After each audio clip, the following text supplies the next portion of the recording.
Welcome to The Checkout. We catch up with previous Add to Cart guests and ask them 5 quick questions to get to know them better and leave you with a little extra inspiration to get you through your Friday. Today's Checkout features Brad Karney, CEO and co-founder of Refundid. Refundid provide instant refunds to customers on behalf of brands when they make a return. So instead of customers having to wait until an item has made its often long journey back to the retailer, they get the cash in their pocket straight away. Refundid are backed by the venture arm of Afterpay and now have over 30 stores on board, including Culture Kings, Sass and Bide, and General Pants. Brad, welcome to The Checkout. We've learned a lot about Refundid, but we're here to learn a little bit more about you as the co-founder and the CEO. Let's launch straight in. Number 1, what's the weirdest thing that you've ever bought online? I think that's an interesting question, Nathan. I'd love to see some other people's answers on this. We've had some goodies. Yeah. I can only imagine. Looking a bit about me, I think what I've bought online, I think I spent quite a bit of time in the US, kind of 2019 prior to COVID. And I spent a lot of time on Amazon because you could just purchase anything and get it, same day, same time, whatever that may be. So I was looking at anything to purchase, which was a lot of fun compared to in Australia. You don't really have that instant delivery. Yeah, there are some startups that are doing that actually out of Melbourne, which is really exciting. But I ended up purchasing an Australian flag. I was over there, and you never really think about doing that.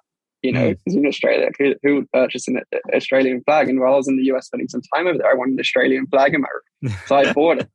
And how do you buy an Australian? Who's buying an Australian flag in America? Yeah. Right? So it was I ended up getting it. But you can only imagine, who the hell is buying an Australian flag in the US? So I felt extremely funny. Very patriotical. Yeah, is that even a word? I don't think it's a word, but we'll go with it. And in terms of that, I'm really interested. From a US perspective, it seems to be around the same time you spotted the return and refund faults in Australia. How do you rate the US and their refund process compared to Australia? So the return rates in the US are extremely higher than Australia. So in terms of consumerism, I think I think it's retail customers in the US are much more adept to kind of just sending stuff back. In terms of logistics, they're much more advanced. So for that, returns are higher. Do I think that's good? Probably not due to sustainability. But the opportunity is definitely there for improvement. I will say, though, logistics are advanced. Their financial system is much less advanced than Australia. So when you talk about that 5 to 7 business days of wait to get your money or see it in your account, that's real. Yeah. So I think that there's a big opportunity there. Yeah, great. We had Rosa from Crocked on recently and telling us about their experience in the US and how it's much more convenience-based and less focused on sustainability. So echoing some thoughts there, which is great. Yeah. Number 2, tricky one for you. Who is your favourite retailer? Oh, I don't like this question, Nathan. I reckon I'm going to get killed for this. I think I'm obsessed. I don't know if this is... I'm obsessed with the real customer-centric retailers. I'm sure a lot of people say Adore Beauty because they are incredible. Yep. We've had great conversations with them. I absolutely love them and the team. I think they're incredible. I'll always say, for me, Culture Kings has been super impressive. And actually, more broadly, that AKA Brands Group, which is, Princess Polly, Petal and Pup, they've been super excited, not just about Refundid, but I think about, new tech. I think, and obviously I've got a soft spot for Culture Kings where the problem arose. And we can attest Refundid to them, and the fact that they were so quick to jump on the opportunity that I really respect that. I think that's awesome. But across the board, especially in Australia, I think globally a lot of US retailers will look at Australian retailers and think, oh wow, what can we learn from them? So I'm a big fan of all the Australian retailers.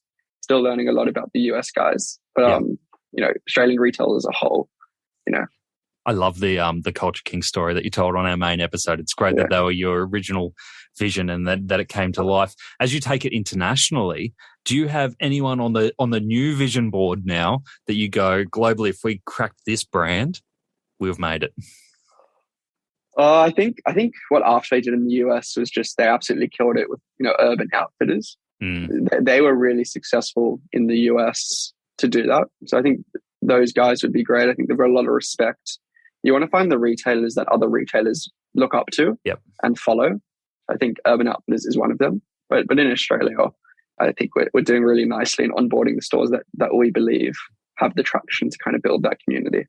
It's a great tip, especially for people building solutions or services or technology, is find the retailers that other retailers respect, because retailers are generally fast followers.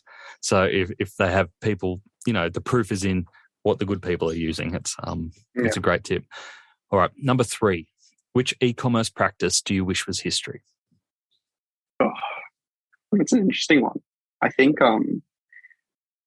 that like when you have to, you're forced to return to like either online or in store. I think like utilizing the omni-channel is what you want to do, where customers, can do both or anything. I've seen a couple stores that force you to do one line or the other, right? I think, utilizing omni, not just on the purchasing side, but on the returning side is so crucial. I think like that should definitely be gone. Oh, you've triggered one for me too. It's just anyone who asks you to return and you've got to print something out to be able to return it. Like, I don't even have a printer. Stop it.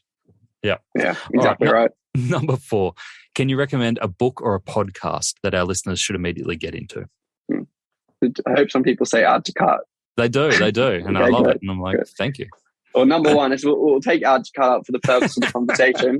I'm a big fan of Masters of Scale, which is Reid Hoffman, the co-founder of LinkedIn and Greylock Ventures. I think there's some really, really cool ones. I think in particular from a startup, there's a really good one, the 10 Commandments of Startup. It was with Tim Ferriss as well, which is a really good episode. But there's some awesome episodes and retailers that are on that really dive deep into the why and when and how that I really enjoy. Yeah, that's brilliant. I saw that they've just released one with Obama. Yes, but I haven't listened to it yet. It's a two-part. I think I've listened to the first part, but that's a really good one. Yeah, cool. No, good recommendation. All right, last one I've got for you, Brad. Finish this sentence. The future of retail is? Oh, that's an interesting one. I don't know. What's really blown my mind is the I think it's like the Black Shop grocery stuff where, the 15-minute delivery of milk, Milk Run, like those guerrilla guys. And I somewhat think, I was thinking about it the other day, I somewhat think, can retail get there? If you look at like brick and mortar for retailers, you've got your places, your Westfields or your shopping centers that you go to, but it's the same for like Woolies and Coles.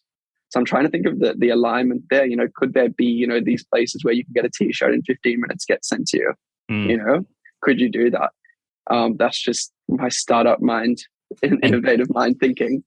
Someone take the idea, please. I'd love to see this. But and then the question is, can we do it profitably and ethically?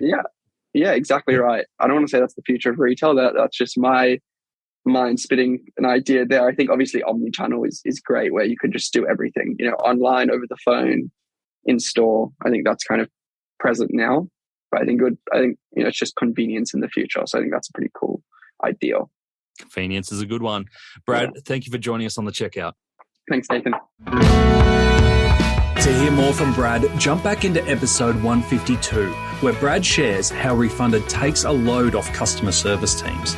He shares what it felt like when he onboarded the brand that provided the original idea for Refundid, and what he's learned about cultivating powerful business connections. Thanks for listening, and until next time, keep adding to cart.